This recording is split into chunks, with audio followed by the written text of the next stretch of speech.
Welcome to Foundations of Nursing. I am Dr. Audra Zanakis. I'm going to be your professor for this course, and I'm so excited to be able to share the history of nursing and healthcare system, how we got where we are today. And I look forward to sharing this information and going through this journey with you. So let's start in Chapter 1, Nursing and the Healthcare System.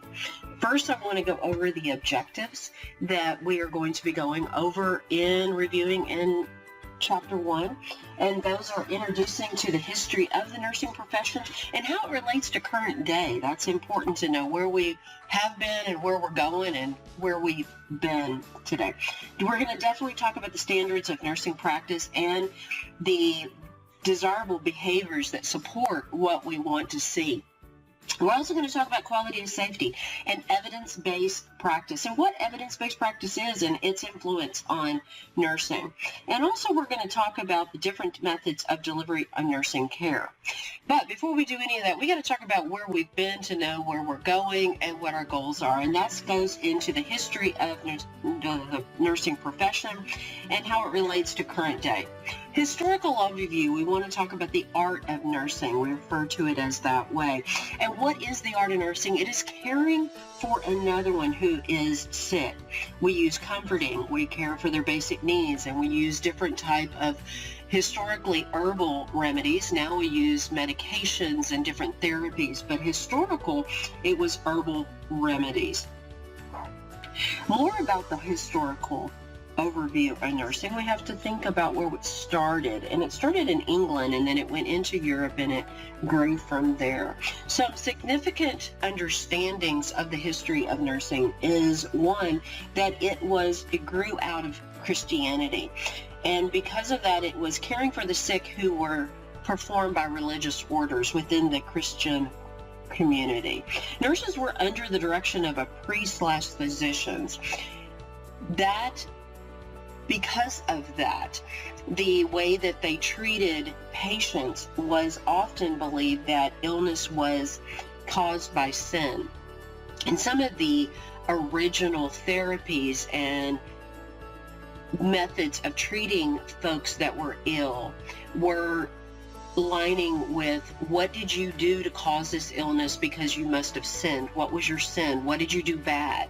And that's when some of the early therapies and the way that we looked at how we cared for patients through that lens. Of course, we don't do that today, but that's important to understand the history. Another important history about nursing is considered the first practical nurse that was Phoebe, and she was a deaconess. We learn about Phoebe within the New Testament of the Bible. And in Paul's own words, he says in Romans 16, he says, I ask you to receive her in the Lord in the way worthy of his people and to give her any help she needs from you, for she has been a benefactor of many people, including me. So she was a high-standing deaconess within her community and near Corinth, and she cared for others, and she was considered the first practical nurse, Phoebe.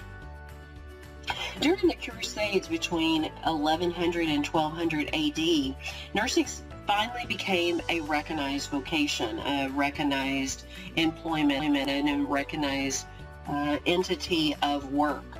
And as hospitals were built to be cared for pilgrims that were needing health care. Service was primarily provided by religious orders, is what we had just said, but there was some change that happened in England around the 1500s when King Henry VIII of England and the Catholic Church broke in two different entities. And while nuns and nurses and priests used to care for the sick, that was no longer the case. As a matter of fact, King Henry VIII of England sent out all the nuns and priests out of the country. But they still had patients, and the patients, those folks that were ill, somebody still needed to care for them. Well, King Henry VIII's remedy to this was, okay, well, we will run the hospitals by the government. their theory was we needed to staff it. Who's going to care for these people? And who they chose were folks that needed health care. They needed housing and food themselves. They were deprived of that. And these folks were criminals, his widows, and orphans, and they needed housing and food. And so King Henry VIII decided, okay, well, we're the government, we're going to utilize these people, and they'll care for the sick and the ill. Unfortunately, these folks did not have the same type of lens for caring for the ill, and it was more just to get the housing and food. And so they didn't have the lens of a nurse. And because of that, caring, compassionate lens was not there, and the way that they cared for them, healthcare suffered, and it was poor conditions. Today, we take that history of healthcare and nursing coming out of a Christian lens and history, and now you'll even see today that healthcare organizations still have a common mission statements within the Christian ministry focus. You see the list here of our own Baylor Scott and White here in our community, as well as North Texas, is also based in a Christian ministry. There's Ascension Texas Foundation. Once again, their mission is based in Christianity. Advent Health, King's Daughters Hospital Medical Center also has a very strong mission statements within the Christian ministry. And that's where it came from. Again, the original history of nursing and healthcare was from the foundations that Christians took care of others, and it grew out of that.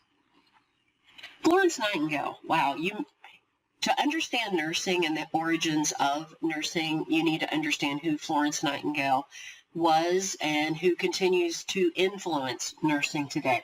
So in the mid-1800s, Florence Nightingale, she was an English woman who felt called by God to become a nurse. And that is not uncommon even today, that nurses feel called to serve as a nurse. You will hear that. Nightingale studied in Germany under a Protestant order of women who cared for the sick. She went on her own practice to reform and even manage a charity hospital for the ill. Her highlight in where she became truly an influence in the history of nursing, when you think nursing, you commonly align that with the Florence Nightingale. But it was during the Crimean War when she really rose to the top of saying she's different, she's really doing something that others have not done. And she became almost the mother, if you will, of nursing. Now, why? What happened? Well, the Crimean War, to give you a little history of what it was about and what was going on, it was between 1854 and 1856, and it was fought by the alliance of Britain, France, Turkey, and it was against the Russian country. And it was about conflict of land. They both wanted a certain part of the land, and the land was what we consider today the Holy Lands and or Palestine, current day. France asserted that Catholics had the control over this land, and because it was considered holy lands. And of course the Russians said absolutely not. These areas were under Orthodox control, and they both were fighting for that land. Well, Florence Nightingale went to the Secretary of War and said, hey, can myself and other women that I will train, can we care for the sick soldiers, the injured soldiers? And they said, absolutely. Because the Crimean War it was an extremely brutal conflict. As a matter of fact, it was estimated that over 650,000 people lost their lives based on that Crimean War. So there was a lot of soldiers that were injured, and Florence Nightingale and her team of 38 nurses said, hey, we will care for these folks. What was really fascinating in this day and time, again in the 1800s, they were losing a lot of soldiers' lives based on things that could be prevented. And Florence Nightingale started looking at what are we doing that we can improve. Not only are we caring for the wounds and we're dressing and we're doing these things that have been proven. There's more to this. There's more to that's causing soldiers to die from infection. And so what she realized was some areas that she really focused that she said we can do better. One was better ventilation, being able to provide better air and ventilation for these soldiers. The second was to improve the sanitation of the environment that these soldiers were living in. And the third one was better nutrition, knowing that if they got better nutrition, somehow their outcomes were coming and they were surviving these injuries. So much so that she started really monitoring it. She started looking at, we're going to implement better ventilation. And let's watch and see, collect some data and find out, is this improving soldiers' lives? And they were surviving. Then she said, okay, well, let's look at the sanitation. If we improve the environment of sanitation, if we have a cleaner environment by washing our hands and other things, are our soldiers surviving? And sure enough, it was happening. As well as better nutrition. If what they were eating before was horrid, let's get them more fruits and fresh foods, and let's help them from the inside out. And was that helping? And then she was watching the data and looking at her statistics, and she became a researcher, which was very new to healthcare, and especially this vocation of nursing. What they found was soldiers, prior to her interventions of good ventilation, sanitation, and nutrition, 60% of these soldiers were dying. 60% of these soldiers that came into the hospital-like setting, that Florence Nightingale and her team of 38 nurses were dying after they were using the interventions of better ventilation, sanitation, and nutrition. That statistic went from 60% to 1%. 60% to 1% were only losing their lives. Significant, obviously a significant change. That is where Florence Nightingale became known, that she was doing something different. She was not just a handmaiden to the physician. She was creating a vocation herself. Of her and her team were doing something separate. And in addition to the providers, those physicians, and helping save lives. That was the birth of nursing. These soldiers' families, the word got out, and they would retell the story of Florence Nightingale and her team of nurses, and that they would carry these lamps at night, and they would come to them and be able to care for them in a dark setting. And if you look at the slide, you'll see this lamp on the lower right side. It was an oil lamp, and that's where we have a symbol of Florence Nightingale and the lamp, because they would carry these lamps and provide care for these soldiers during the night, and they were getting such a better outcome that we know today we celebrate these lamps. It's a symbol of nursing. But these families, they would go back home and they would tell the stories of Florence Nightingale and these nurses and how they changed lives and they were able to go home. The families were overjoyed and they wanted to support Florence Nightingale and her work. And so they created, and they would collectively get these funds, and they gave them to Florence Nightingale. So much so, these funds actually grew so much that they were able, Florence Nightingale was able to create the first Nightingale training school for nurses in England, which is still there today in St. Thomas Hospital. So that's your story for Florence Nightingale.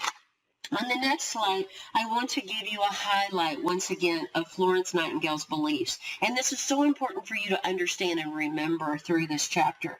Nightingale believed that nutrition is an important part of nursing care. Once again, nutrition is such an important part of nursing care. Then and today and in the future, we're healing from the inside, those building blocks. And as we move forward in this program, we're going to even talk to what specific parts of nursing and nutrition align with one another and how we can heal from the inside of the person to make the patient better. Number 2, fresh, clean air is beneficial to the sick. Fresh, clean air is beneficial to the sick. This may be something that we take for granted. Of course, fresh air is good for you. But back in the day of Florence Nightingale, that was not a given. She was the first one, once again, that recognized it, and then she did research. She gave fresh air, and then she monitored her data. In fact, was it better? And she found that it was. So that is another contributed factor to Florence Nightingale in the beginning of nursing. Another one is sick people need occupational and recreational therapy. What do I mean by that? Sick people need occupational and recreational therapy, meaning they need to move. We need to move our patients. The worst thing they can do is sit in a sick bed and let's just let them lay there, because illness will overpower the body and it will overcome the body. We need to move them. We need to get them going. She was the first one to recognize, as nurses, we can be instrumental in that process and we will have better outcomes for our patients. Another one is nurses should identify and meet patients' personal needs, including, and this was new, emotional support. That emotional support, being able to see the patient as what we call in nursing holistically, not just as an illness, but what else is a part of an individual that we can care for, and in the emotional support. Back in Florence Nightingale in the Crimean War, we were listening, the Florence Nightingale and her fellow team were listening to the emotional needs that these soldiers were attending and having. And because they were listening and supporting and finding how they could help them with their emotional needs, they had better outcomes. So Florence Nightingale said definitely we should be individualized, personalize our care, including emotional support. She also said nurses should be directed in 2 conditions, health and illness. So health and illness. So Florence Nightingale said we need to help those that are healthy remain healthy. We need to help those that are ill to become healthy. That was the difference. And that was a novel idea back in the day with Florence Nightingale and her team. Another one is nursing is distinct from medicine and should be taught, therefore, by nurses. That was a new concept. Before, as I shared, nurses were under provider and priest. Remember, the beginning of this conversation was nurses were underneath the provider specifically, and they were taught only by the provider. And they did not have their own vocation, their own interventions, if you will, things that we could do just as nurses. Florence Nightingale said, absolutely not. We're our own vocation, and we work in tangent. We work along with the provider. Yes, that we need them, and they need to provide direction, but nursing is an entity different. We're taught different. Therefore, a nurse needs to teach another nurse and to continue this process to going on. And so she said, we're different than medicine.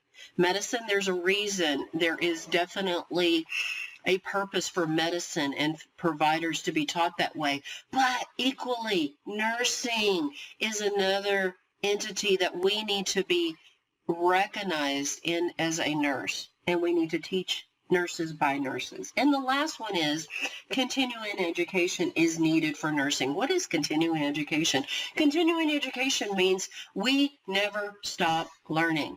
We never stop getting into we can do better and researching and learning and learning and learning. I can assure you by the time that you finish this program in 1 year, you're going to think, oh my gosh, I've learned so much. My little brain cannot get any more. That's actually not true. You will continue learning throughout your career of this fascinating profession we call nursing, because as technology increases, as we learn more, therapies will change. Evidence-based practice will change, and we change along with it. We should never be stagnant and believe it's good enough, because not only we will suffer, but more importantly, our patients will suffer. There's some nursing in North America that we need, and identifying nurses in North America that we need to identify and highlight, that were also very important part of our nursing growth to today. During the Civil War, it was noted that the nursing care was lacking. The Union government appointed Dorothea Dix, who was a social worker, to organize women volunteers to provide nursing care for the Union soldiers. She was a reformer and an educator who worked with the mentally ill. And she rewrote national and international attitudes about the treatment and care of this particular population. Prior to patients who had a mental illness, they were not viewed in a positive light, or one that was worthy of addressing. Dorothea Dix was instrumental and a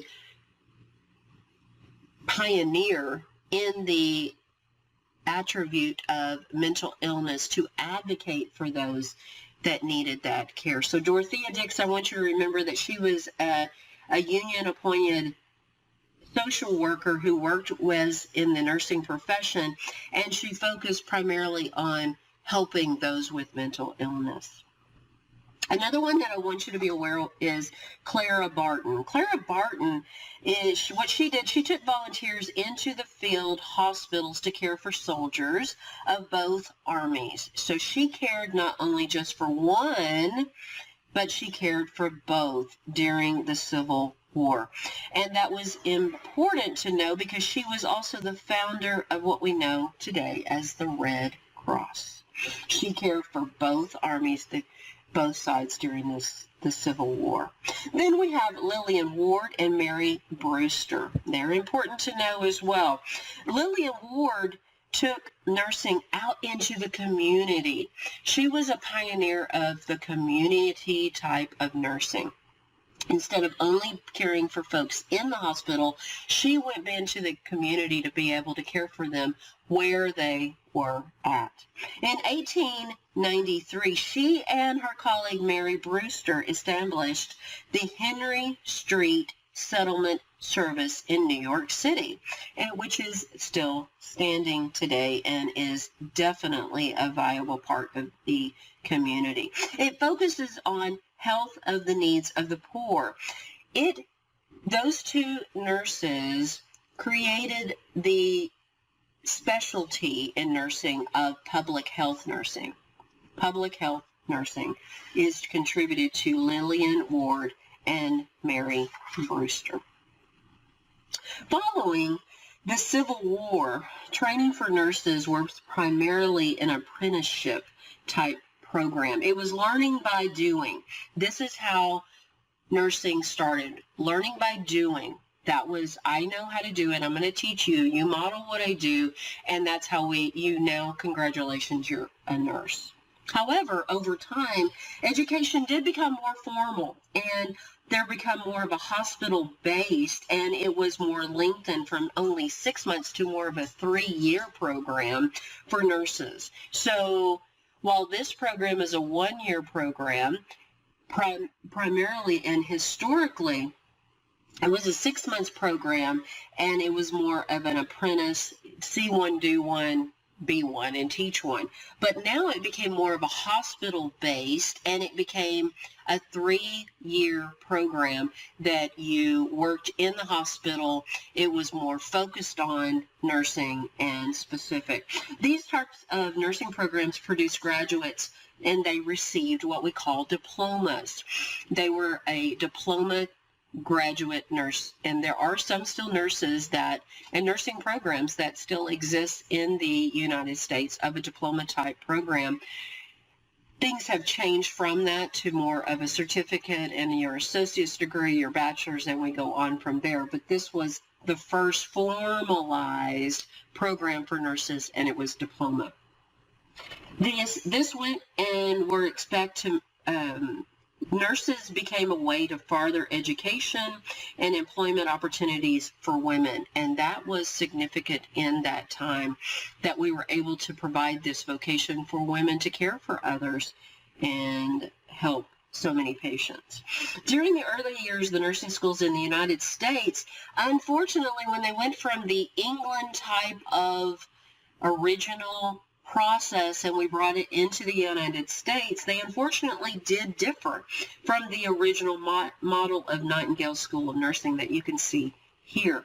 So the Nightingale School of England that we just talked about, how we got there was again from those Crimean soldiers' families said, y'all are really doing something amazing. We want to be a part of this. Here's our funds. Please create a nursing training program. That's where the Nightingale School of England came from. That process was well organized. It was separate from practical learning. There was some core curriculum, and it was trained by nurses for nurses, right? So then we went from England and then we adopted it in the United States. But unfortunately, that same model did not align. It did not mirror once the same way. Specifically, students staffed the hospital without pay. So students, nursing students, were a part of the hospital staffing. And it was more important for them to be a staff person than a student. And that was not necessarily beneficial because their learning was secondarily to task, not necessarily the reason and the core curriculum of why you're doing the task. It was just to go do the task.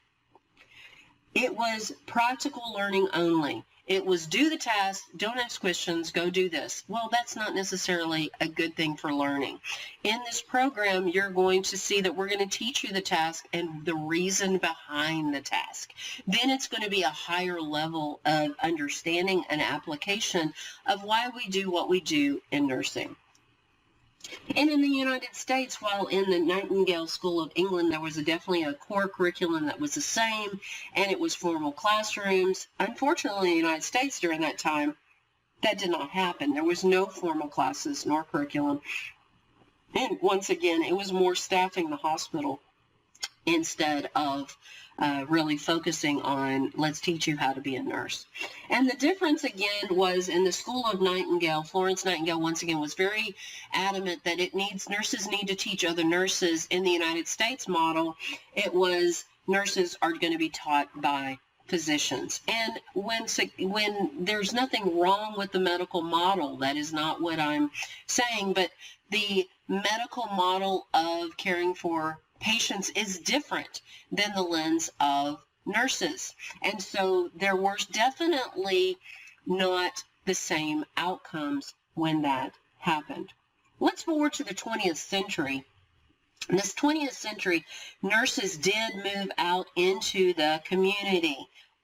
We primarily were, prior to that, in the hospital. That's where the nurses were. And we recognized, once again, people need care in the community. And that was also known as public health nursing. Working with the poor, provided midwifery services, who taught prenatal care, obstetrics, and child care. And World War II created a demand for the nurses in the military hospital because, once again, we had soldiers, unfortunately, that were becoming injured. American military nurses continue to serve servicemen, military members today, and along with local civilians whenever and wherever they are needed. And so, once again, our military nurses are instrumental in helping soldiers, just like Florence Nightingale in the Crimean War. The art and science of nursing, let's talk about that. What is our purpose in nursing? Well, it is to promote wellness, to prevent illness, to facilitate coping, and to restore health. Those are our 4 common goals. 4 common goals, once again, is to promote wellness, prevent illness, facilitate coping, and to restore health. Please know that. Please know that. That's what we are to do, our common goals for the art and science of nursing. Roles of the practical nurse. What do we do? Where are our patients? How do we take care of those? And who are in our care? First of all, the role is to be a caregiver. We implement interventions to improve, maintain, and restore health. That is so important of who we are as a nurse. We also educate our patients. We are an educator. We teach and we counsel to promote wellness and to prevent illness. Remember that Florence Nightingale said there's two components, health and illness, and it aligns with that. Let's help those that are healthy remain healthy. Those that are ill, let's get them to healthy. We also are a collaborator. We work with other entities in the role as a nurse in healthcare. We work with RNs, registered nurse. We work with providers. We work with respiratory therapy. We work with dietitians. We work with all of those folks to center around the patient as the most important entity in healthcare, patient-centered care. What is an intervention? When we go to caregiver and implement an intervention, what do I mean by that? An intervention means an action that a nurse does to improve the patient or client's health. Let me say that again, because that's going to be a word that we're going to use over and over and over again in nursing. You are going to do nursing interventions. And as a caregiver, we're going to implement an intervention. Again, what is an intervention? It means an action, something that we do as a nurse that's going to improve the patient/client health. And an example would be providing a bath for a patient. Remember, Florence Nightingale said a clean environment and a sanitation is important to improve health. Well, if we are providing a bathing of a patient, we are providing a clean environment to help the outcome of the patient. That in itself is an intervention that a nurse can do independently as a nurse, and that is an intervention that we can do. We can also provide a medication. That is a intervention that as a nurse we can do by ourselves that can help the outcome of a patient. Dressing a wound, that's another one. That is an intervention that we can do independently as a nurse. What are some other things? The roles of a practical nurse. We are an advocate. And what is an advocate? An advocate is someone who speaks up for those that cannot speak for themselves.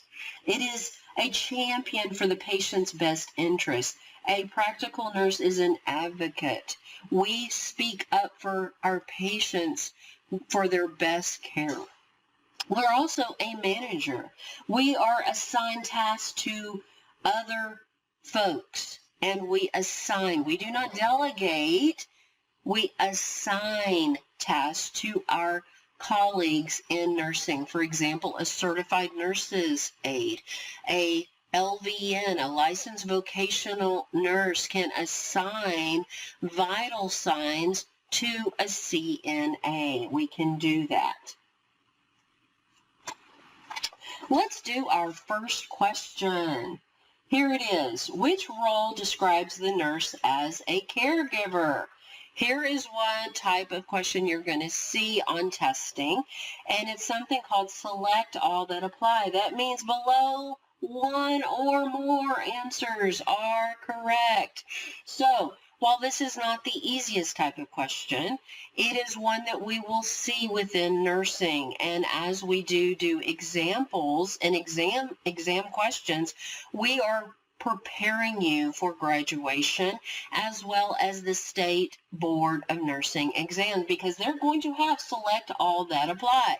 Welcome to nursing school, students. So let's go through it. Which role describes the nurse as a caregiver? Select all that apply. Number one, provider of financial aid. Yes or no? Number 2, manages the disease and symptoms. Yes or no? Number 3, helps the patient set up and achieve goals. Yes or no? Number 4, avoids the patient's personal and family problems. Yes or no? And number 5, implements measures to reinforce emotional and social well-being. I'll give you a few seconds to look through those and mentally think which one and all, more than one, which one actually would be a correct answer. Did you choose number 2, 3, and 5? If you did, congratulate yourself on your correct answers, because those 3 things are definitely roles that we do as the role of the nurse as a caregiver.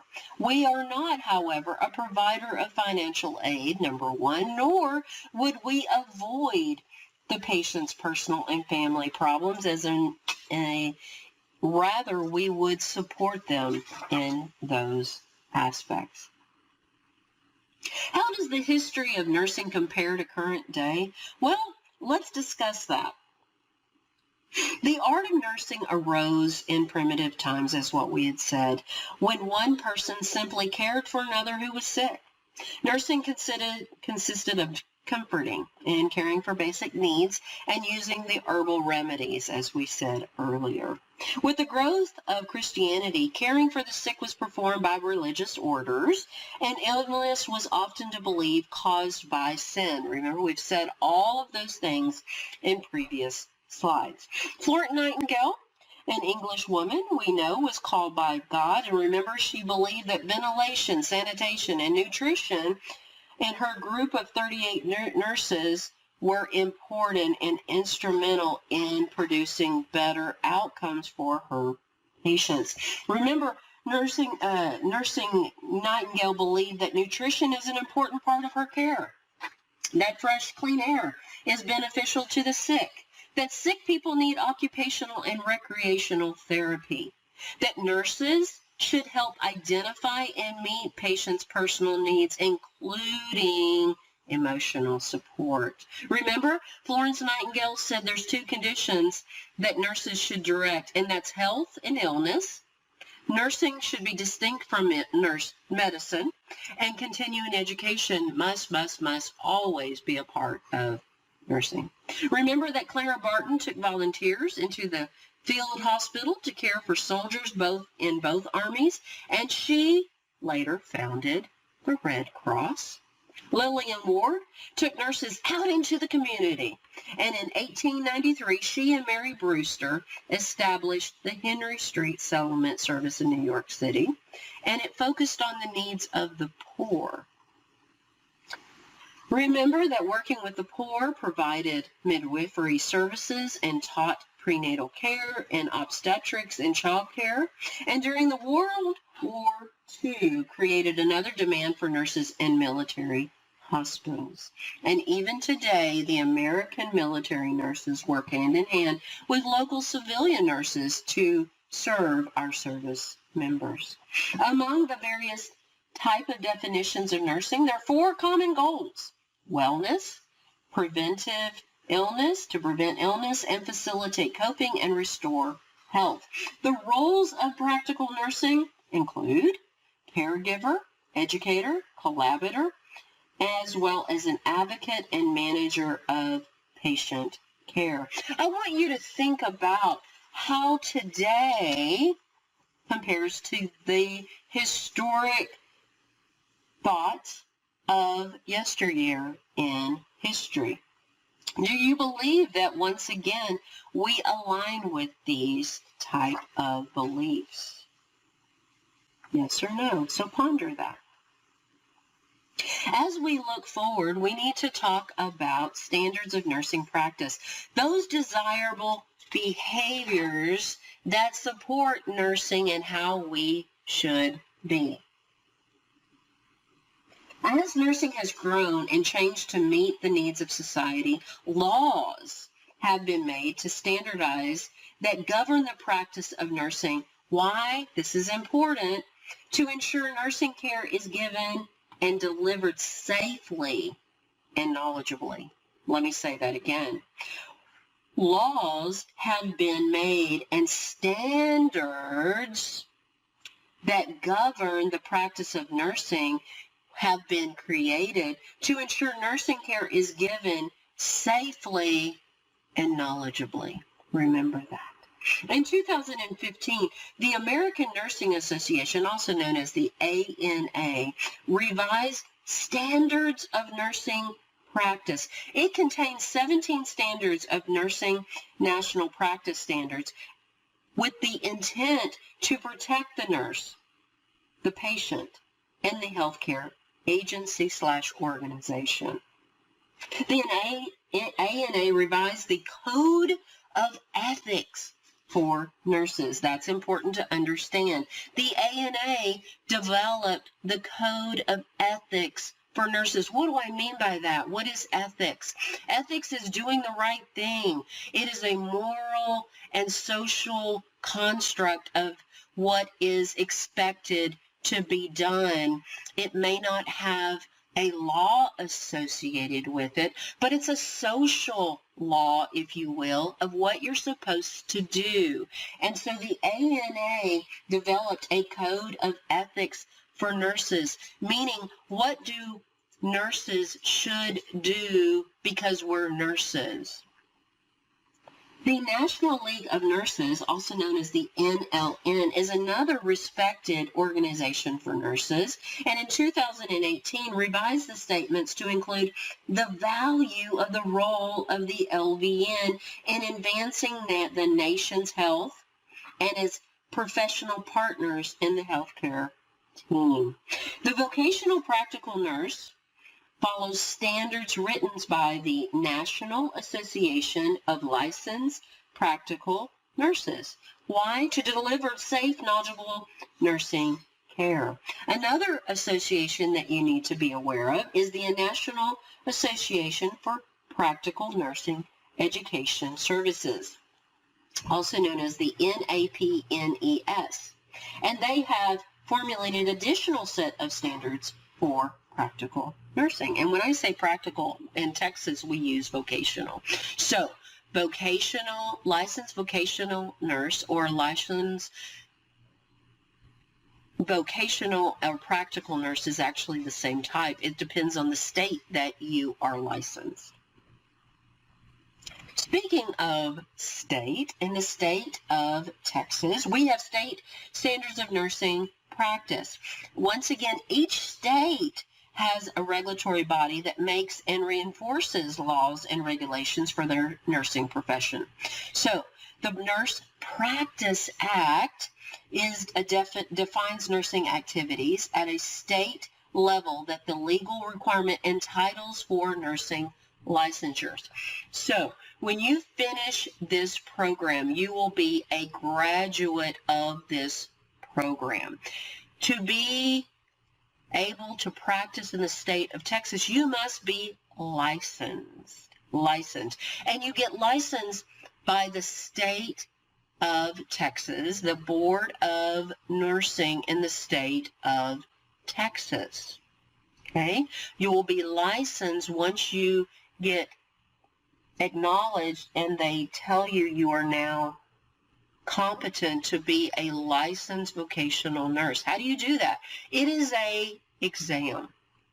It is a exam that you take on the computer, and it is over the entire program, and they will ask you various questions to determine if your knowledge base is that will provide safe nursing care to be able to support and be able to provide nursing care in the state of Texas as a licensed vocational nurse. The practice acts are placed in place to protect the public. Let me say that again. The Nurse Practice Act, underneath the Texas Board of Nursing, has developed the Nurse Practice Act. And the purpose of it is to protect the public. Important for you to understand. They developed the Nurse Practice Act to protect the public and defines the legal scope of nursing, what you can do and what you cannot do in the state of Texas. The Texas State Board of Nursing is our regulatory body, and again, it is governed by the Texas legislation. The Nurse Practice Act defines the legal scope of practice for nurses. They are designed to protect the public, not nurses, and are not suggestions. They are what we must do and do not. And each state can differ from one state to the other, which is important for you to understand. When you are licensed by the state of Texas, you may or may not be able to practice in another state. They may have other exams, and their laws may differ. There are some states that will say if you've got license in the state of Texas, you can also practice here. And one license, you'll be fine to practice in another. However, their legislative components, their laws, and their Nurse Practice Act may differ. As a nurse that is in a career of a professional, it is your responsibility to know what that particular state practice act ensues. So if you get licensed in the state of Texas, you must know the Nurse Practice Act in the state of Texas. But if you move to another state and you're able to use the same license, you are still responsible for knowing what their Nurse Practice Act also states. That is so, so, so important. The National Council of State Boards of Nurses, also known as NCSBN, has recommended a transition period and goal for all newly licensed nurses for 6 months as preceptorship once graduating from school. Why is this? Because the board knows that once you go through this program, you're going to know an immense amount of information. But there's going to be a transition period as a student to a new graduate nurse. Therefore, an healthcare organization that you work for needs to provide support for you to have that transition from a graduate nurse to a novice nurse. And so the National Council of State Board of Nursing recommends that all newly licensed nurses for the first 6 months of their graduation and transition needs to be in some type of preceptorship. This website that I have listed on this slide provides an overview of the NCLEX PN exam you're going to take after you graduate from this program and sit for your state board exam to become a licensed vocational nurse in LVN. So you should go ahead and look at that at your leisure and find out what's within that website. This next slide will show you some other links that I expect you to look under and be able to review. Please review these links as they reflect the Texas Board of Nursing rules and regulations of the nursing practice and the 2022 Joint Commission Patient Safety Goals. The Joint Commission is an organization that is meant to promote quality improvement in patient safety in health care. They believe that all people should always expect the safest and highest quality care and evaluate healthcare organizations against their standards of care. I encourage you to look at each one of these websites and be able to know what's within them and learn from them. This next slide is for you to look at the standards of practice for LVNs.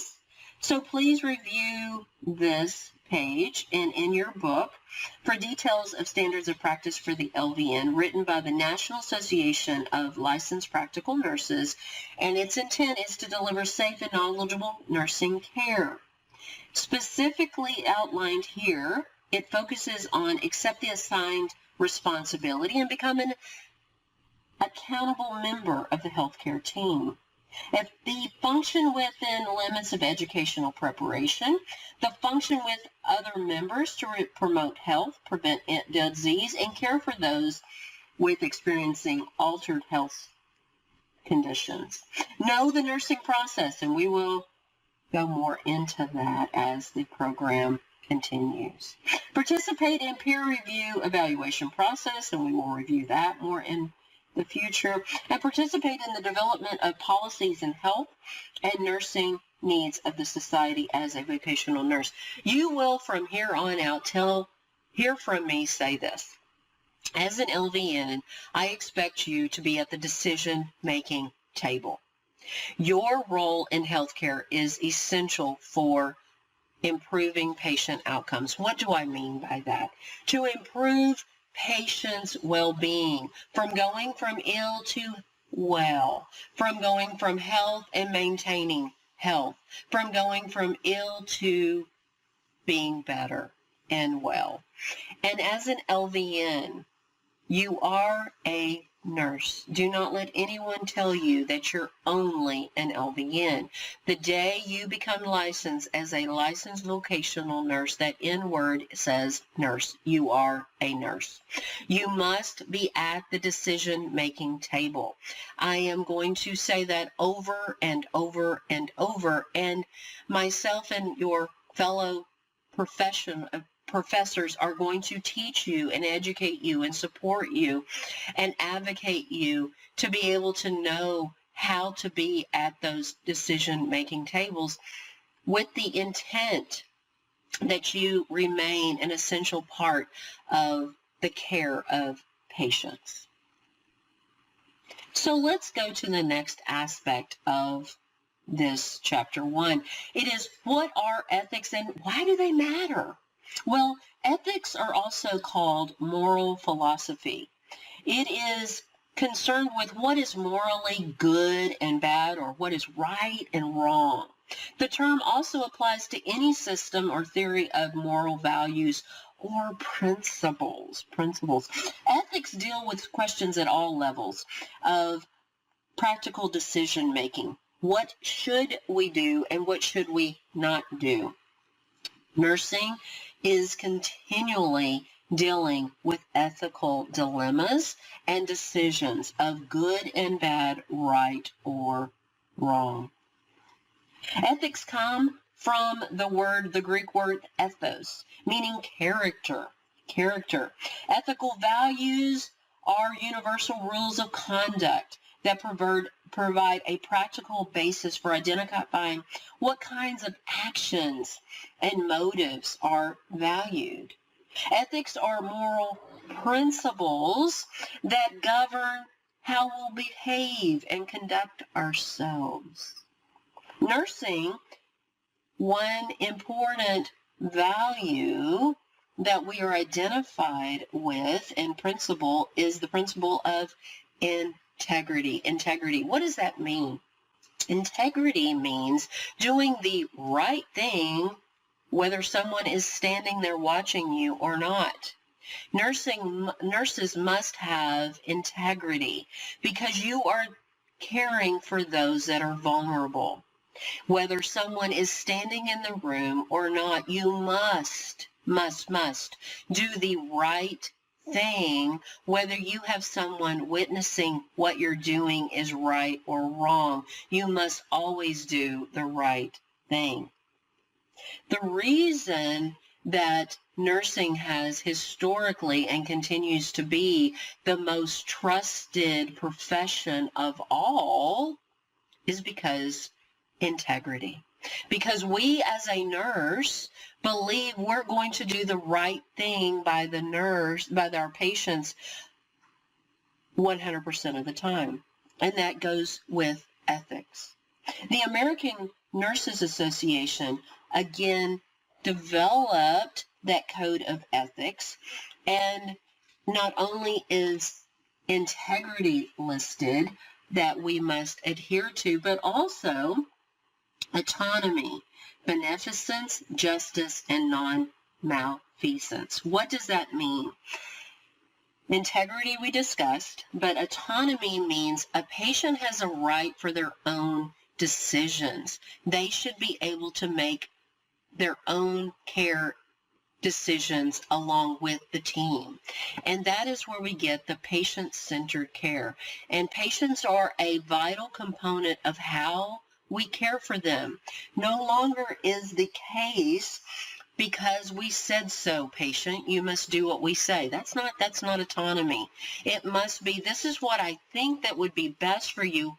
Do you understand? What are your thoughts? Are you capable of being able to implement what we would like to do for you? Beneficence means put the patient first. Put the patient first. That is important because there's going to be times that you are going to be challenged with prioritizing items and actions that you must do.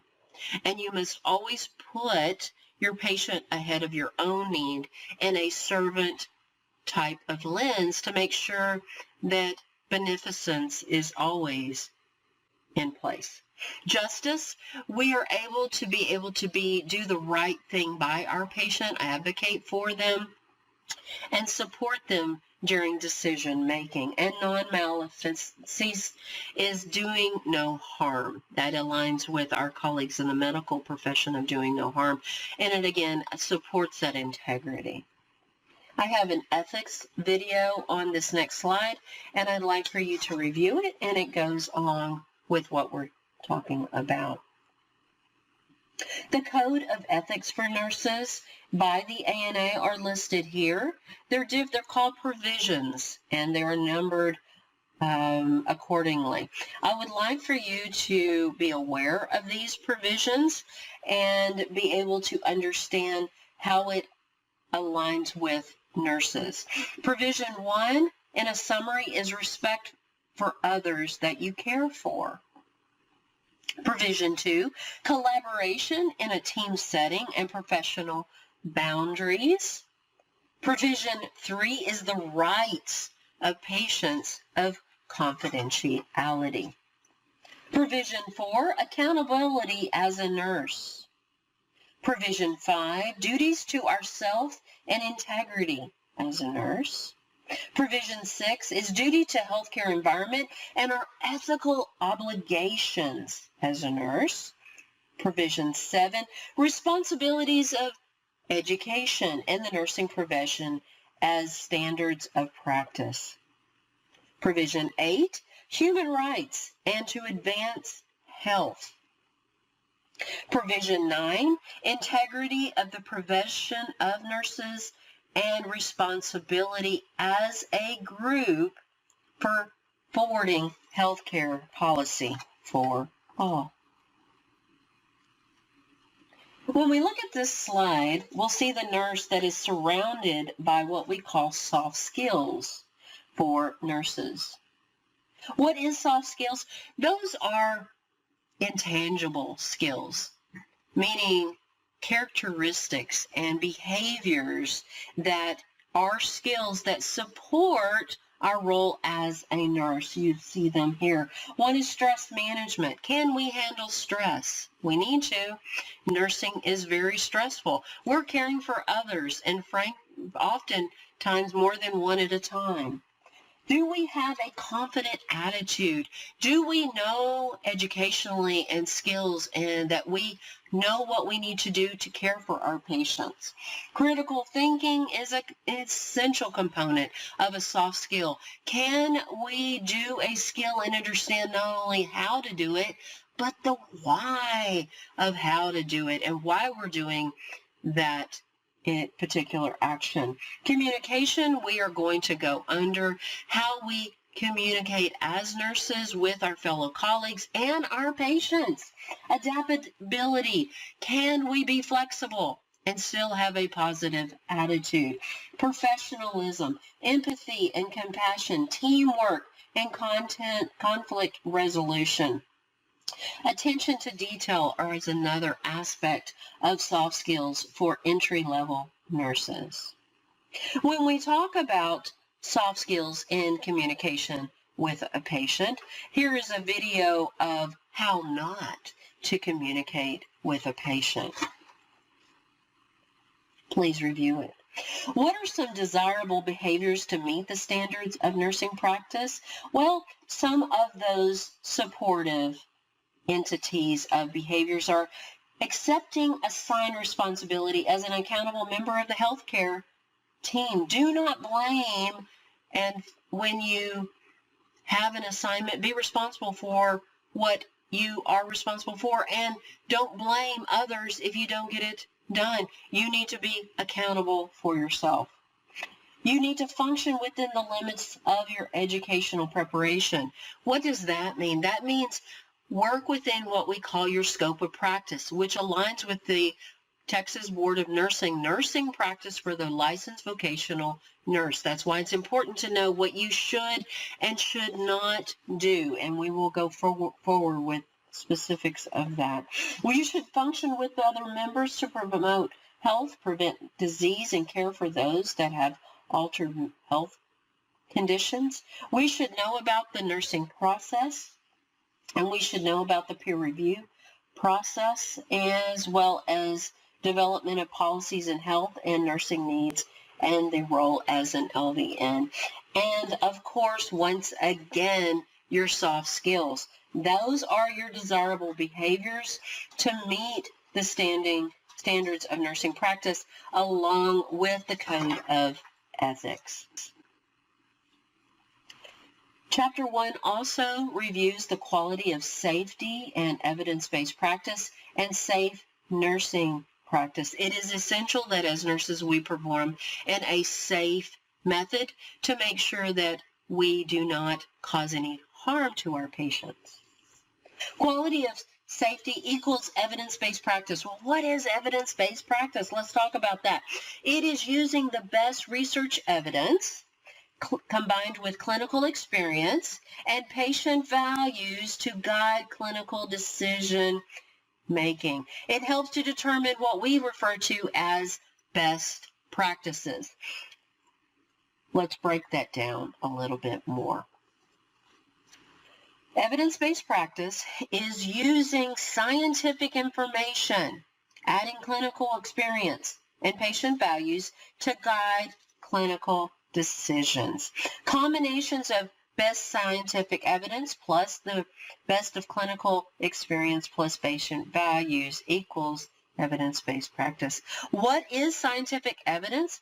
What is clinical experience? And why do patient values matter? Well, because nurses are being strongly encouraged to seek evidence for their practice throughout their career, using, reading, and considering what the latest evidence from peer-reviewed articles are within the past 5 years help to ensure that the information is the most accurate and up-to-date. Why? It's because we know now what we didn't know yesterday. And as we learn more about how we can improve patient outcomes by research, we need to use the most current version of evidence to be able to apply it and be able to continue to make things better for our patients. But if we find evidence that says we should do a certain thing a certain way, then we need to combine it with our nursing clinical experience to say, is it appropriate? Is it appropriate? Can we actually do that in nursing? If the answer is no, then it's not going to work as the best practices because we have to keep all three aligned.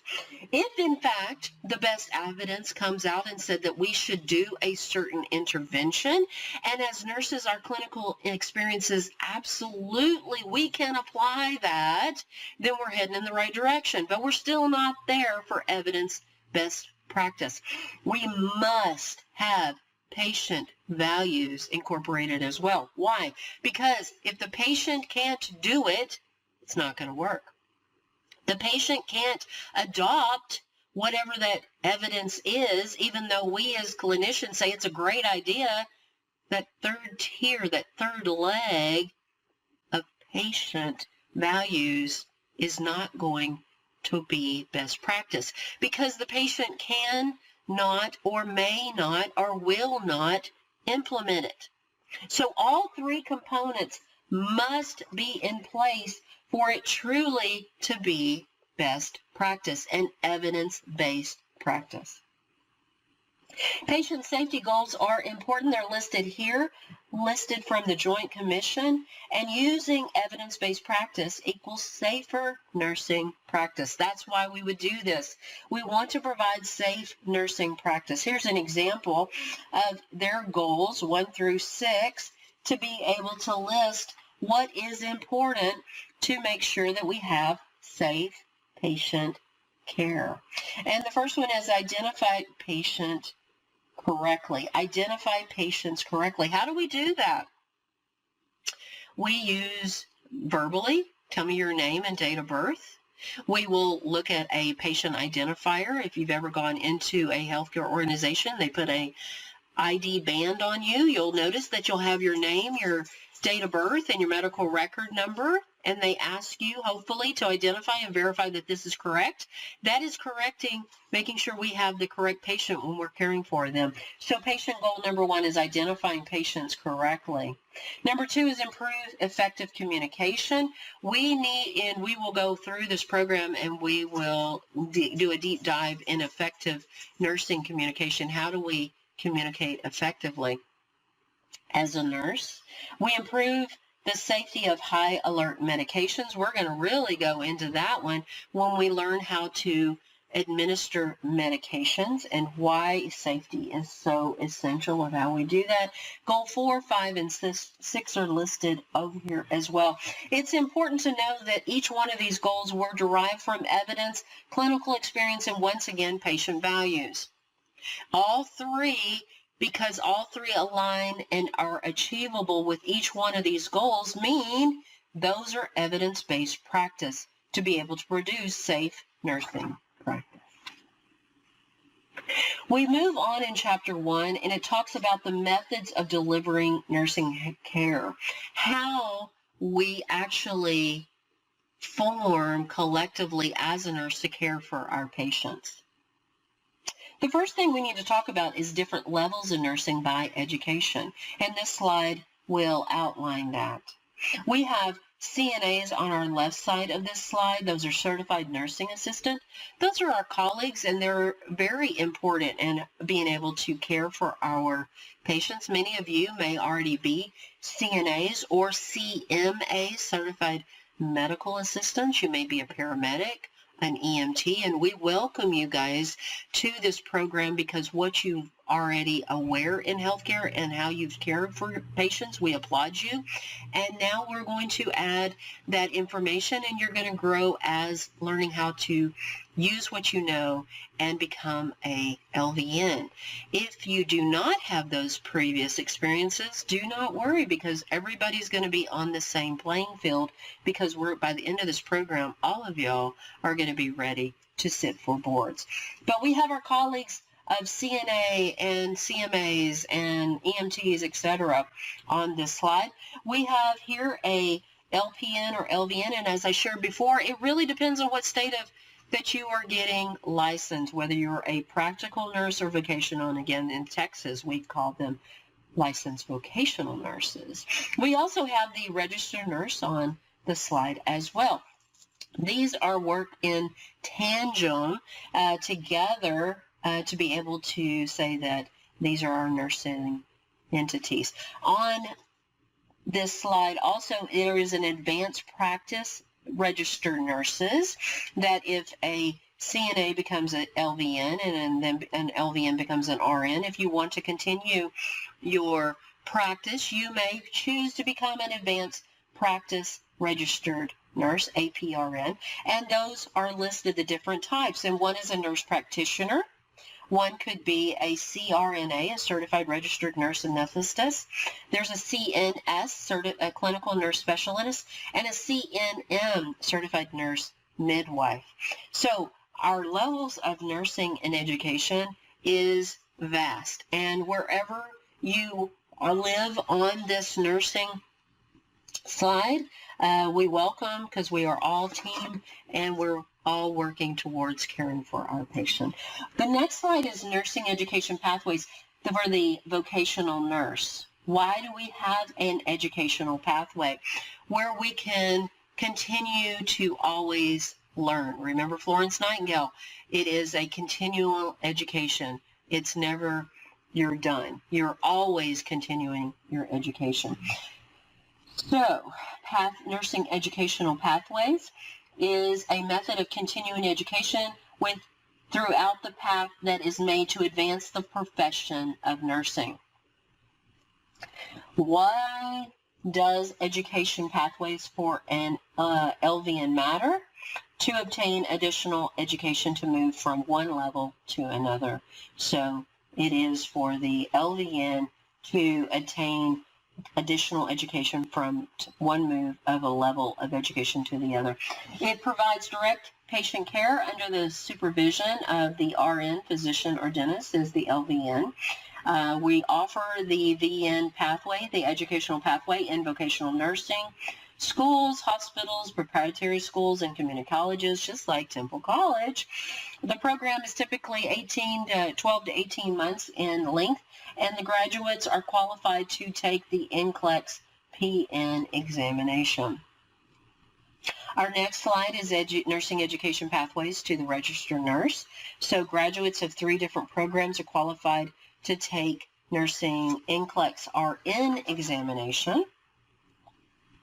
The next slide is our advanced practice nurse.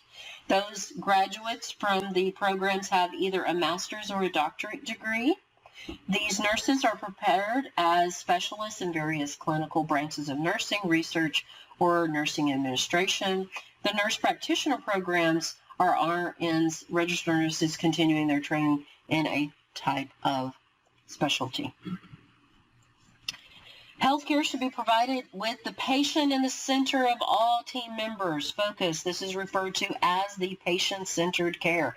This is extremely important, and always, always, always, as a nurse in a team, healthcare team, you always need to think that your patient is the center of everything you do.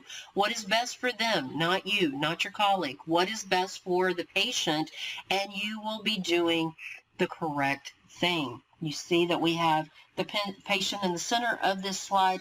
We have the nurse, and we have the doctor, and we have the dentist, we have the utilization person, and we have the surgeon, we have the person that's the insurer. All of them surround the patient. In Chapter 1, we talk about the different types of delivery of nursing care, and that's the first one we're going to talk about is functional nursing method, which is task-oriented. I do expect you to know the differences between each one of these methods and models, and that is important for you to understand because each one of these type of models you may be exposed to as a nurse in any type of healthcare organization. So let's talk about the first one. Functional nursing method, task-oriented. It is a distribution of tasks. A distribution of tasks. The target of the action is not the patient, but rather the task. Are you already having red flags? I hope so. They may lack coordination between parts, and it may be economically efficient. So let's talk about why and where this came from. The functional nursing method, the task-oriented type of method, was the first type of care that was developed for the vocational nursing. It was the first type of delivery to care was the functional nursing method, the task-oriented. Functional nursing method became popular during World War II when nurses cared for many wounded people in a hospital setting. The delivery of nursing care was based on the distribution of tasks by the nurses, who then achieved proficiency through a systematic repetition of techniques, such as giving bottles, doing vital signs, or giving medication. Once again, it was about the task. Do the task, do the task, do the task. Functional nursing, also known as task nursing focused on the distribution of the work based on performance of these tasks and procedures. And again, the target was not the patient, but the task. You were a good nurse if you got your task done. Unfortunately, that it lacked coordination between the parts, and they piecemealed interventions together. And it was definitely not a holistic type of care for the patient, because the nurse says, I'm only here to do vital signs. And a nurse would then go, I only know I'm doing your vital signs. Don't ask me anything else about your care, about where you're at. I'm here to do vital signs. And the next nurse would come in, and I am here only to do your dressing change. Don't ask me about vital signs. I don't know anything about that. I'm here to do your dressing change. If you're a patient, you can imagine how disjointed that would have been, because you would think you're just for here, but I have a question about my vital signs. Does anything correlate? And so it was definitely not the best type of nursing, but it was the first one rolling out. And the disadvantage was, again, it did not provide patients individualized care, and it had patient safety when issues, because, again, not everybody was talking and didn't really look at that critical thinking of vital signs are here, the dressing looks like this, the incision looks here, let's put it all together and let's make better patient outcomes. And that was not necessarily a good situation. It also damaged the nurse-client-patient relationship, because, again, I was just here to do your vital signs. I'm not going to delve into who you are and look at you holistically. And as far as team, among your nursing team, it was, this is what I do, this is what you do, and it's not the best type of quality type of care. Here's an example of functional nursing. The charge nurse will have an LVN, and maybe she's doing the oral medications. You have another nurse doing treatments. You have one doing IVs. You have another one doing vital signs. You have another one doing hygiene. And they're all doing those specific functions for 30 patients. And one charge nurse is the only one that has all the information. And as you can see, that's probably not the best scenario, but again, it was the first rollout of nursing model. Team nursing came out on the next slide, and this one emerged, this method emerged in the 1950s in response to low nursing staffing. We didn't have a lot of nurses, so they had to figure out, what are we going to do? We don't have enough nurses. Let's figure it out. And it was widespread dissatisfaction among professionals and patients with the functional type of nursing. So they said, we got to do something better. We got to figure this out, that this task stuff is not working. So what are we going to do? Let's formulate a new model, and team nursing was coming out of that. This philosophy, all team members are familiar with the patient needs and problems and contribute in a particular way to their patient's well-being. It assumes that the care provided will be higher quality, more efficient, and safety is more involved in this type of nursing. Nurses are divided into teams and guided by coordinators, by leaders, and each team is responsible for full delivery care of their patients. Some advantages to this method is it promotes a sense of security, as the care needs are met by a group of nurses with different levels of skills. It also promotes close, personalized care, which can increase patient satisfaction. And for nurses, it increased communication, teamwork, and leadership. It does ensure support from the most experienced and competent expert nurses to recent graduates. So it gives truly a team of more experienced and novice nurse, and we're all able to care for a individual patient. The limitations for this is that the patient cannot identify who their primary nurse is, and that can be very, very frustrating for the patient. They have all of these folks caring for them as a team, but who's in charge of my care? And so it can be very frustrating for them. For nurses, it can fall onto the task method very easily because it requires more effort for the to personalized relationship as well. Let's see. The next type of nursing care that I want to go over is something called total patient care. It's a single nurse assumes full responsibility for their care. This is also known as case method, or again, total patient care approach. One nurse takes full responsibility of the entire care. Whatever that patient needs, that's what that nurse does. Some advantages of total patient care is individualization of care, and that nurse-patient relationship usually is very strong because the patient knows exactly who their nurse is, and whatever they're needing, they know who is going to take care of them. Many times in the intensive care units, a total patient care model is used. One nurse takes care of everything for that individual patient, and the nurse may have 1 to 2 patients, and they care for their medications or vital signs.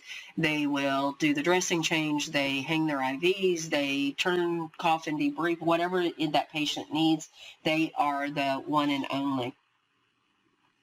Some of the disadvantages are for patients, as each nurse will provide care to patients on each shift, then they may have some differences between the day shift and the night shift nurse, and that could be some difficulties. Also, the amount of education and skill level of the nurse may differentiate from one shift to another. For example, if you have one nurse who is been doing nursing for 20 years and they are total care for that patient, that may be very beneficial.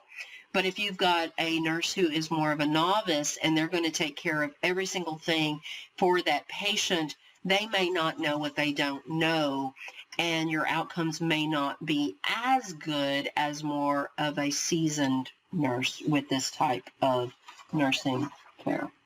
On the next slide is again an example of a total patient care model. The primary nurse is taking care of anything about that patient, from questionings from the charge nurse, the physician, medications, everything. Primary nursing is the next model that we're going to discuss, and it was developed in 1968. The primary nursing method is based on the idea that the nurse is responsible for planning, delivering, evaluating care of one or more patients from the moment they're admitted to the moment that they're discharged. So each primary nurse can be assisted by an associate nurse, but once again, they are the primary nurse responsible for everything that goes on in that patient's care. The primary nurse will always be responsible for the clinical decisions and supervision during the hospital stay. The advantages are for the patient. It allows them better than any of these other methods to identify who's the primary nurse during their hospitalization. It also provides a continuity of care and reduces the number of nurses issuing nursing prescriptions or interventions, and reducing the likelihood of errors.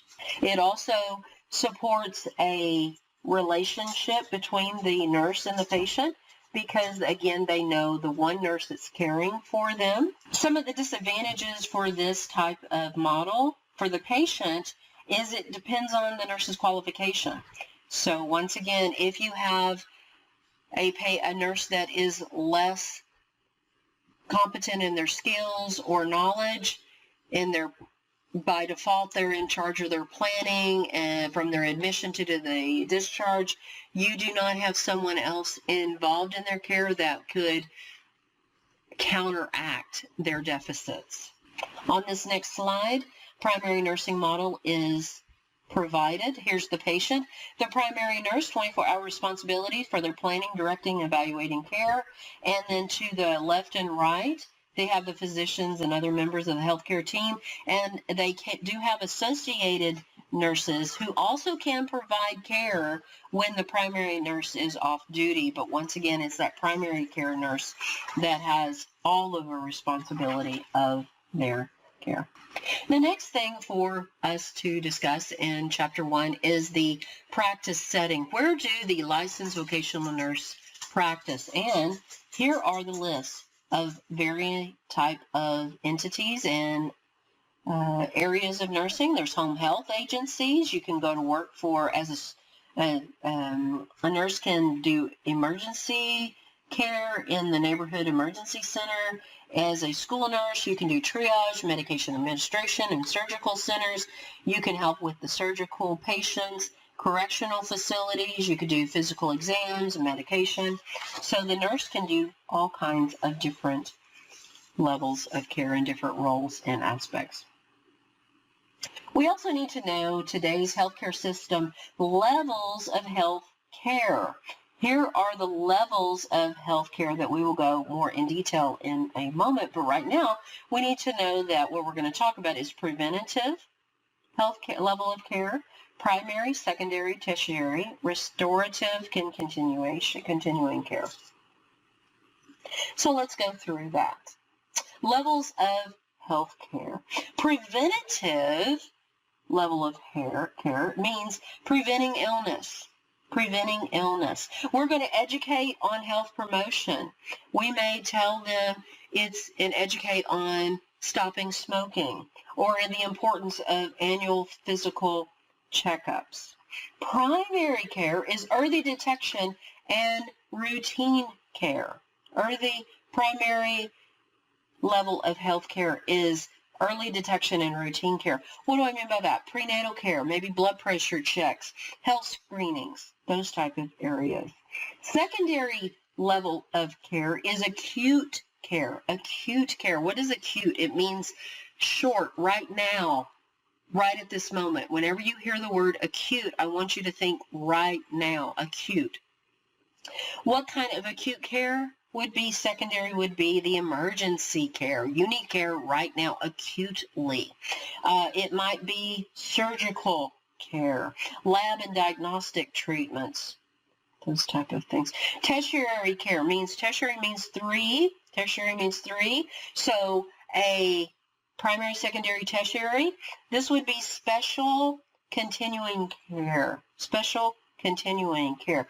These are for chronic disease management with highly technical services. Chronic disease management with highly technical services. These are different than your long-term care facilities because of the highly technical services. It's a higher level of care. These folks may be on ventilators, or they may have IV therapies that are dialysis, those type of things. Restorative care, rehabilitative continuing care, those type of there. Immediate surgical post-op care would be those folks. Rehabilitation and home health care. Rehabilitation and home care go under restorative care. And then we have continuing care, long care, also known as your nursing homes, that we will be visiting very soon for chronic care, personal care, and even hospice care. So here's our next question. Which level of healthcare service would the nurse be providing when caring for a patient with chronic renal meaning kidney failure on dialysis? Is it primary care, secondary care, continuing care, or restorative care? Restorative care. So the answer is continuing care. Let's do another one. Which level of care would an emergency care be? Primary care, secondary care, continuing care, or restorative care? If you answered secondary care, you're correct. You are correct. All right. The managed care environment is also important to be aware of. Considerable controversies about effectiveness of this approach still lives today. Nurses must constantly think about cost containment while trying to give optimal care patients. Whether we like it or not, healthcare is a business. And because it is a business, you have to have revenue to meet the expenses. Nursing salaries are part of expenses. Supplies are part of the expenses. So we need to think about how to reduce expenses to be able to provide care for our patients, because we don't want closures of healthcare organizations, because then our patients are not going to be able to be treated. Let's go a little deeper into what is cost containment. Cost containment is to think critically about decreasing costs while giving optimal care, the best care possible. We need to document what is important to communicate potential complications before they become serious. We need to think critical about decreasing cost while giving optimal care, but we also need to document what is important to communicate by potential complications before they become serious. The nurse who forgets to discontinuing the heating pad for the patient, is no longer using it, or forgets to charge a patient for an item, is costing the healthcare organization money, which then will increase the cost of healthcare for everyone. Let's talk about the different type of healthcare maintenance organization and how patients are insured and the type of insurance that patients have to pay for the care and support their care financially. The first one is health maintenance organizations, commonly called HMOs. And I do want you to know the difference between these type of insurance companies and applications. So again, the first one is health maintenance organization. Those are HMOs. Let's talk about the type of enrollment, what they provide and keep. So enroll patients for a set fee per month. These HMOs enroll patients for a set fee per month. They pay insurance fees once a month.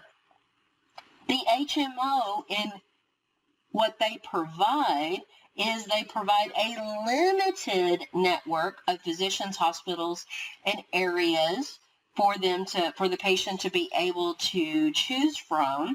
And the focus is to provide care within a network. That is very important for you to understand. The specific with an HMO, they provide a provided limited network. You can only use and go to certain healthcare organizations or doctors that they have chose for you to go. The goal is to keep patients healthy and keep them out of the hospital or doctor's office, which is definitely a good goal. But the main thing I want you to understand is if the HMO, if a patient has an HMO, they provide limited network of physicians, hospital, and other providers from which they choose. And number two, the focus is to provide care within a network and with a primary care provider. They want them to go to their primary care provider first before they go anywhere else or see any specialty. They are not, folks that have HMOs cannot say, I want to go see a orthopedic surgeon by themselves. An HMO will not allow that. They say, you must go to your primary care provider first, and they will determine if you need to go to an orthopedic surgeon. That is a big difference. Next is the preferred provider organization, also known as a PPO. They are different than the HMO, and how they're different is they offer discounts on fees and returns to a large pool of potential patients. This allows insurance companies to keep the premium rates lower and make insurance coverage for employers less expensive for employers. So we have a HMO previously, and then there's a different type, is a preferred provider organization. They are a PPO. Let's talk about the difference between the two. On this slide, this is what you must know. An HMO is an in-network. Remember I said there's a collected amount of healthcare organizations and doctors that if you're in a part of an HMO, you must use those, and you must go to your primary care physician first before you can get a referral to any specialty. They are less expensive than your PPO because of that. But the PPO, you can use an in-network or an out-of-network provider. You do not have to be limited of who you want to go to. You can go to any healthcare organization for your care and or doctor, and the PPO will pay. But the other thing is that they can go to a specialist specifically. They can call and say, I want to see an orthopedic surgeon without having to see their primary care physician first. But it's more expensive. It's more expensive. One more time on this slide, the PPO does have bigger networks. You can see more and more vast type of healthcare organizations. The HMOs have smaller networks. They limit you. PPOs, you can use any hospital doctor specialist. HMO, you're limited to a select number of hospitals, doctors, and specialists. The PPO, you can use in-network and out-of-network, and the HMO, you can only use in-network. You can only use whoever they have said that is a part of their network. Now, the last part that's important when you think of patients is the PPO is more expensive than the HMO. This last slide, please look at that, because once again, it reviews what I just said. So review that, please. The next part that I want you to go under is we have a book by Saunders, the Comprehensive Review for the NCLEX PN Examination book. I expect you to go to Chapter 6. I want you to review the ethical and legal issues under Chapter 6, and I want you to read about ethics, regulations of the nursing practice, Nurse Practice Act, standards of care, and the Health Insurance Portability and Accountability Act. That's in your Saunders Comprehensive Review for the NCLEX PN Examination book, and I want you to look at Chapter 6 and review the ethical and legal issues. Here's a practice question. Florence Nightingale influenced nursing practice today. Which of the following did she influence? There's that select all that apply again. Please look through these and I'll let you read them by yourself for a moment.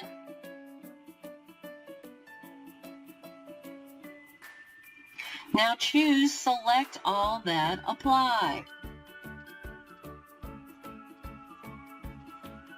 Did you choose answers? Stressed a clean environment. If you did, congratulations. Did you include good nutrition? If you did, congratulations. Did you choose starting nursing trainee schools? Once again, great job. Did you choose that nurses should be taught by doctors? I hope not. Did you choose continuing education? I hope so. Did you choose nursing is directed in illness only? Absolutely not. It's health and illness. And lastly, keeping records and statistics to show validity of nursing practice improves the quality of care and patient outcomes. Absolutely. That was definitely what Florence Nightingale was known for and influenced even current day practice. I have made a Kahoot for you, and I would encourage you to be able to practice and play it at your leisure to be able to solidify your learning for Chapter 1. You can play it as many times as you would like until you know the content and it supports your learning and understanding for Chapter 1. That is what I have for Chapter 1. I know it's a lot, but it is the history of nursing in the healthcare system. I hope you enjoyed this and learned a little bit as we provide the foundation of nursing, and we will use this as we move forward. Thank you for your attention, and I welcome hearing any questions or concerns when I talk to you in person. Thank you and have a great day.